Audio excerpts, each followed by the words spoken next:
नमस्कार शेतकरी बंधूंनो, मी सोपान तेलखडे। गेली 6 महिन्यापासून मी सोशल मीडियावर कुठलाही व्हिडिओ व्हायरल केलेला नाहीये।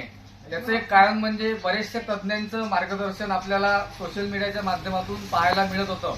म्हणून संत्रा उत्पादक शेतकरी तसंच संकटाशी सामना करत आहे।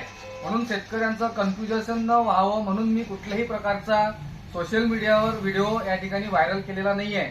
परंतु जोपासून पावसाचा जो फ्लो वाढलेला आहे तो शेतकऱ्यांचे मला कमेंट येऊन राहिले, मेसेज येऊन राहिले की तुम्ही पुढील नियोजनात शेतकऱ्यांना मार्गदर्शन करावं, त्यांना माहिती द्यावी। त्या अनुषंगाने मी या ठिकाणी आजचा हा व्हिडिओ सादर करीत आहोत। तर लक्षात घ्या शेतकरी बंधूंनो, गेली 6 दिवसापासून आपल्या अमरावती जिल्ह्यामध्ये, विदर्भामध्ये कंटिन्यू पावसाचा जो फटका आहे हा संत्रा उत्पादक शेतकऱ्यांना बसत आहे। आणि ह्या अति पावसामुळे काय होऊन राहिलं आहे की संत्रा फळांमध्ये, संत्रा बागांमध्ये संत्रा फळगळीचं जे प्रमाण आहे हे दिवसेंदिवस वाढत चाललेलं आहे। त्याचं एक मात्र कारण म्हणजे जमिनीमध्ये 110 ते 120% वर आर्द्रता, ओलावा हा जमिनीमध्ये झालेला आहे।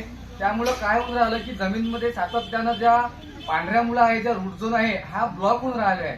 आणि ह्या ब्लॉकेजेस वाढल्यामुळे काय होऊन राहिलं की जमिनीमधून जे न्यूट्रिशन अपटेकिंगची जी क्रिया आहे ते पूर्णतः मंदावत असल्यामुळं झाडांमध्ये न्यूट्रिशन सप्लाय स्टॉप झालेला आहे। त्यामुळं फळांची साईज थांबलेली आहे, फळांमध्ये फळगळ वाढलेली आहे।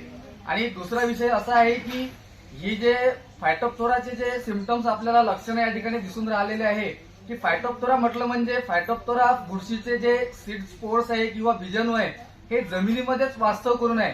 परंतु अनुकूल वातावरण किंवा ओलावा हा खूप मोठ्या प्रमाणात मिळाल्यामुळे काय होऊन राहिलं आहे की जे सीड स्पोर्स आहे, जे स्पोर फॉर्म मधले जे त्याचे कोश आहे, जे त्याचे जीन्स आहे हे त्या ठिकाणी प्रेझेंट होऊन राहिले आहे। आणि त्यामुळं फायटोप्थोरा फंगसनं त्या जमिनीमध्ये प्रतिकार विकसित केलेला आहे।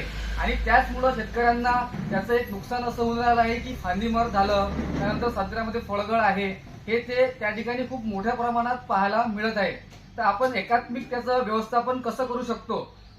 तर बरेच 8 दिवस झाले आपण शेतकऱ्यांना दुसऱ्या फवाऱ्याचं नियोजन सांगितलेलं आहे की काही बॅक्टेरियल व्ह्यूज आहे किंवा काही फ्रूट ड्रॉपिंग आहे, काही फंगल इन्फेक्शन आहे, त्यासाठी आपण त्यांना बुरशीनाशकाची शिफारस त्या ठिकाणी केलेली आहे। परंतु कंटिन्यू पाऊस चालू असल्यामुळं आपण शेतकऱ्यांना त्या ठिकाणी फवारणीचं जे नियोजन आहे ते त्यांना त्या ठिकाणी स्टॉप केलेलं आहे। कारण महागड्या औषधं आहे, आपण जर समजा फवारणी केली आणि लगेच जर त्या ठिकाणी पाऊस आला तर पूर्णच्या पूर्ण आपला फवारणीचा खर्च हा त्या ठिकाणी वाया जातो। कारण कमीत कमी पाण्याला ऍब्सॉर्प्शन करण्यासाठी किंवा त्या औषधांची क्रिया होण्यासाठी फवारणी केल्यानंतर 4 तासाची गॅप आपल्याला त्या ठिकाणी पाहिजे। परंतु 6-7 दिवसापासून पूर्णतः झडीचं वातावरण या ठिकाणी तयार झालेलं आहे। त्यामुळे आपण कुठल्याही प्रकारचं व्यवस्थापन त्या ठिकाणी करू शकत नाहीये। पण आता सध्या वातावरण झडीचं असल्यामुळे पाऊस हा मुबलक झालेला आहे सगळ्या एरियांमध्ये, विदर्भात म्हटलं तरी चालते।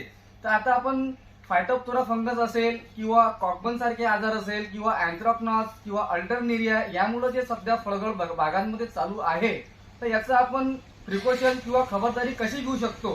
तर आपण जमिनीद्वारे जर आपण ड्रिंचिंग व्यवस्थापन जर केलं तर त्या ड्रिंचिंग मध्ये आपल्याला याचे कंट्रोलिंग मिळू शकतात आणि त्याचा परमनंट जे इलाज आहे तो सुद्धा होऊ शकते। तर ड्रिंचिंग मध्ये काय घेऊ शकतो आपण जर समजा केमिकल युक्त बुरशीनाशके किंवा गॅस पॉइझन युक्त कीटकनाशके असे जर काही युजिंग केलं तर त्याचा काहीही बेनिफिट आपल्याला होणार नाहीये। कारण काय झालं आहे की मुळं पूर्ण ब्लॉक झाले असल्यामुळं फायटोप्थोरा फंगसनं पूर्ण चक्रव्यूह त्या ठिकाणी जमिनीमध्ये तयार केलेला आहे।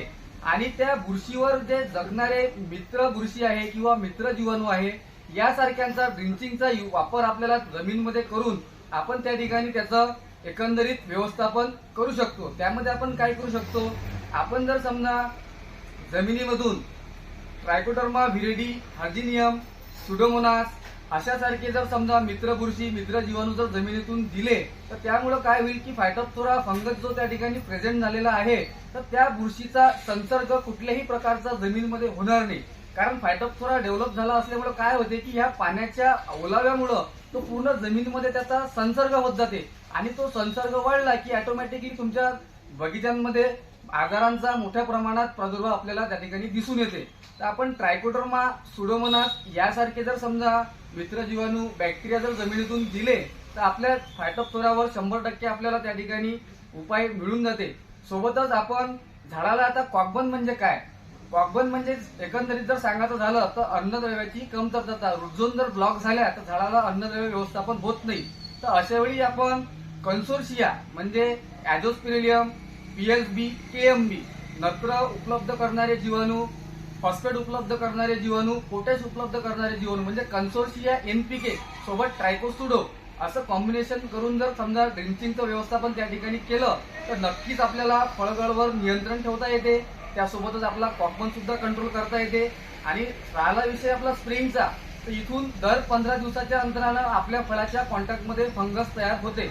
उदाहरणार्थ फायटोप्थोरा बुरशीचा एक सगळ्यात मेजर वेक्टर आहे ब्राऊन रॉट, ज्यामुळे फळाला कथ्या कलरचे डाग येतात.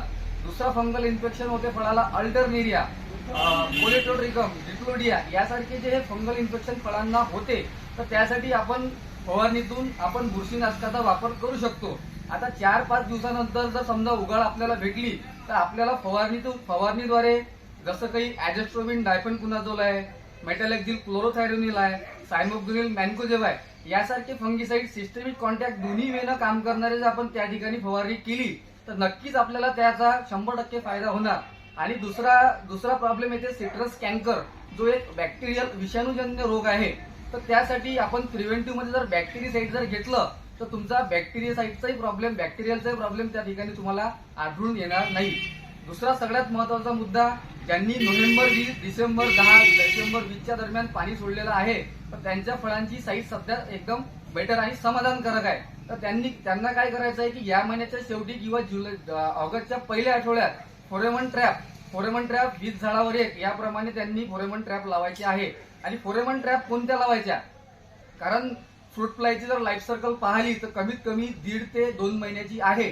आणि आपण ज्या साध्या लुअर्स लावतो तर ह्या 15 दिवस किंवा 20 दिवसाच्या वरती काम करत नाही.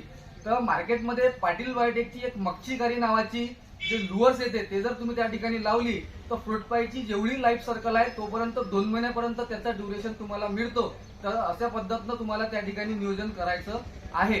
काही अडचण असल्यास माझा नंबर आहे 9623934537. धन्यवाद.